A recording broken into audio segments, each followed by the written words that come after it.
Chapter 23. Through the Tunnel. It didn't rain just then, although the clouds in the sky grew thicker and more threatening. Polychrome hoped for a thunderstorm, followed by her rainbow, but the two tin men did not relish the idea of getting wet. They even preferred to remain in Nimmy Amy's house, although they felt they were not welcome there, rather than go out and face the oncoming storm.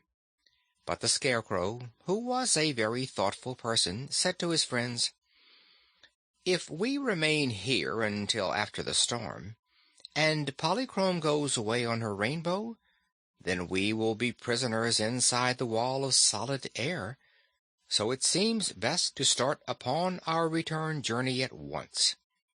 If I get wet, my straw stuffing will be ruined, and if you two tin gentlemen get wet, you may perhaps rust again and become useless. But even that is better than to stay here.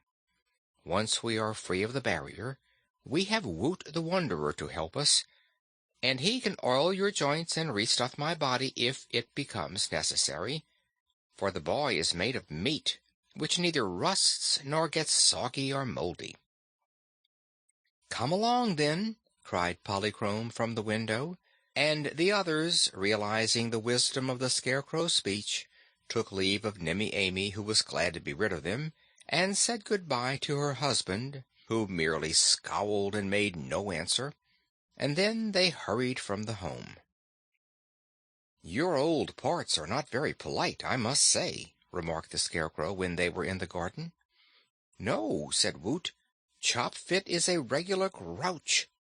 He might have wished us a pleasant journey at the very least." "I beg you not to hold us responsible for that creature's actions," pleaded the Tin Woodman. "We are through with Chopfit, and shall have nothing further to do with him." Polychrome danced ahead of the party and led them straight to the burrow of the Blue Rabbit, which they might have had some difficulty in finding without her. There she lost no time in making them all small again. The Blue Rabbit was busy nibbling cabbage leaves in Nimmy Amy's garden, so they did not ask his permission, but at once entered the burrow. Even now the raindrops were beginning to fall, but it was quite dry inside the tunnel, and by the time they had reached the other end, outside the circular wall of solid air, the storm was at its height, and the rain was coming down in torrents. "Let us wait here," proposed Polychrome, peering out of the hole, and then quickly retreating. "The rainbow won't appear until after the storm, and I can make you big again in a jiffy before I join my sisters on our bow." "That's a good plan," said the Scarecrow approvingly. "It will save me from getting soaked and soggy." "It will save me from rusting," said the Tin Soldier. "It will enable me to remain highly polished," said the Tin Woodman. "Oh, as for that, I myself prefer not to get my pretty clothes wet," laughed the Rainbow's Daughter. "But while we wait, I will bid you all adieu. I must also thank you for saving me from that dreadful giantess, Mrs. Yoop. You have been good and patient comrades, and I have enjoyed our adventures together, but I am never so happy as when on my dear rainbow." "Will your father scold you for getting left on the earth?" asked Woot. "I suppose so," said Polychrome gaily. "I'm always getting scolded for my mad pranks, as they are called. My sisters are so sweet and lovely and proper that they never dance off our rainbow, and so they never have any adventures. Adventures to me are good fun, only I never like to stay too long on earth, because I don't really belong here.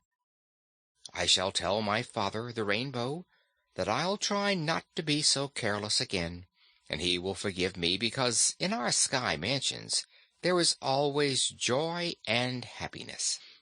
They were indeed sorry to part with their dainty and beautiful companion, and assured her of their devotion if they ever chanced to meet again.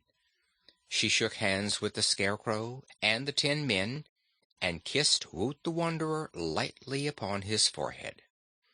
And then the rain suddenly ceased, and as the tiny people left the burrow of the blue rabbit, a glorious big rainbow appeared in the sky, and the end of its arch slowly descended and touched the ground just where they stood. Woot was so busy watching a score of lovely maidens, sisters of Polychrome, who were leaning over the edge of the bow, and another score who danced gaily amid the radiance of the splendid hues, that he did not notice he was growing big again.